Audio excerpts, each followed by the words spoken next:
Restaurant style paneer curry ఇంట్లోనే చాలా ఈజీగా తయారు చేసుకోవచ్చు. ఒక్కసారి చేస్తే మళ్ళీ మళ్ళీ తినాలి అనిపిస్తుంది, అలా ఉంటుంది కర్రీ. ఇది రైస్లోకి కానీ చపాతీల్లో కానీ చాలా బాగుంటుంది. వేడి వేడి బగారా అన్నంలో ఈ కర్రీ వేసుకుని తింటుంటే ఏ రెస్టారెంట్ కూడా పనికిరాదు. ఒక్క ముద్ద తిన్నారంటే ప్లేట్ మొత్తం కంప్లీట్ అయ్యే వరకు ఆపరు, అలా ఉంటుంది కర్రీ. ఓకే అండి, ఇంకా వీడియోలోకి వెళ్ళిపోదాం. Hi hello, welcome back to my channel Anu Angel. ఎలా ఉన్నారండి? అందరూ బాగున్నారా? ఈ కర్రీ కోసం ముందుగా మనం పన్నీర్ని తీసుకొని ఇలా చిన్న చిన్న స్లైసెస్లా కట్ చేసుకోవాలి. ఇలా కట్ చేసుకున్న స్లైసెస్ని ఒక చిన్న బౌల్లో వేసుకోవాలి.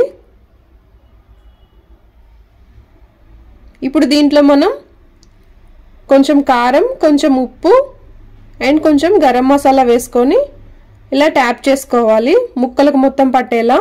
ఇప్పుడు ఈ పన్నీర్ ముక్కలను మనం ఫ్రై చేసుకోవాలి. దానికోసం ఒక బౌల్ తీసుకొని అందులో కొంచెం ఆయిల్ వేసుకోవాలి. ఆయిల్ కొంచెం హీట్ అయ్యాక మనం ముందుగా మ్యారినేట్ చేసుకున్న పన్నీర్ ముక్కలను ఇందులో వేసుకొని కొంచెం గోల్డెన్ బ్రౌన్ కలర్ వచ్చే వరకు ఫ్రై చేసుకోవాలి. తర్వాత మనం వేరొక కడాయి తీసుకొని అందులో కొంచెం ఆయిల్ వేసుకొని ఆనియన్స్, టమాటో ఫ్రై చేసుకోవాలి.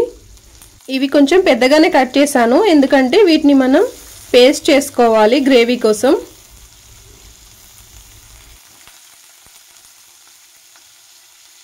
ఇవి మరీ మెత్తగా ఉడకాల్సిన అవసరం లేదండి, కొంచెం కలర్ మారితే సరిపోతుంది.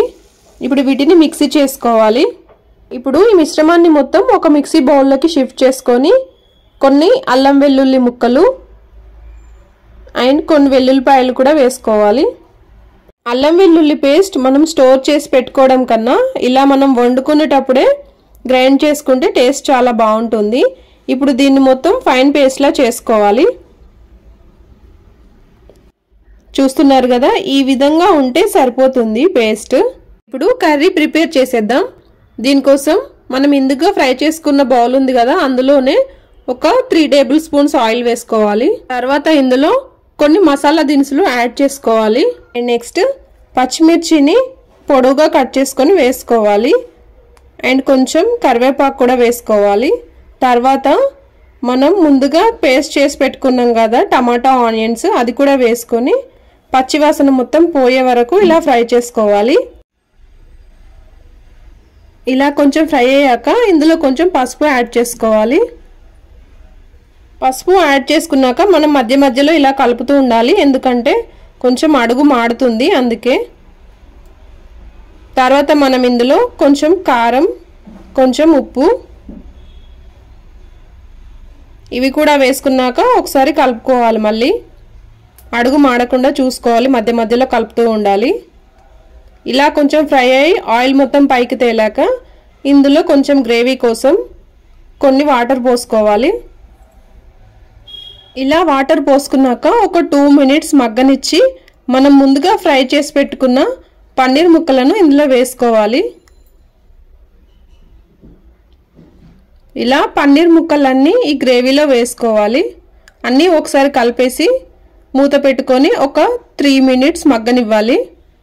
3 మినిట్స్ తర్వాత మూత తీసి చూస్తే కర్రీలో ఇలా ఆయిల్ తేలుతుంది కదా, ఇప్పుడు మనకు రెడీ అయిపోయినట్టు కర్రీ. ఇప్పుడు ఇందులో మనం ఒక స్పూన్ గరం మసాలా యాడ్ చేసుకోవాలి. అండ్ నెక్స్ట్ సన్నగా తరిగి పెట్టుకున్న కొత్తిమీర కూడా యాడ్ చేసుకోవాలి. ఇవి వేసుకొని ఒకసారి అలా కొంచెం కలుపుకోవాలండి. అంతే అండి, మనకు tasty tasty restaurant style paneer curry ready అయిపోయినట్టే. వేడి వేడి అన్నంలో కానీ చపాతీలో కానీ చాలా బాగుంటుంది కర్రీ. నేనైతే ఈరోజు బగారా అన్నం చేశాను ఈ కర్రీకి కాంబినేషన్లో. మీరు కూడా ఇంట్లోనే ఇలా చాలా ఈజీగా ప్రిపేర్ చేసుకోండి, పిల్లలు కూడా చాలా ఇష్టంగా తింటారు ఈ కర్రీ. ఓకే అండి, వీడియో నచ్చితే ఖచ్చితంగా లైక్ చేయండి. మీరు లైక్ చేయడం వల్లే ఇది అందరికీ షేర్ అవుతుంది. అండ్ కొత్తగా చూస్తున్న వాళ్ళైతే నా ఛానల్ని సబ్స్క్రైబ్ చేసుకోండి. Thanks for watching.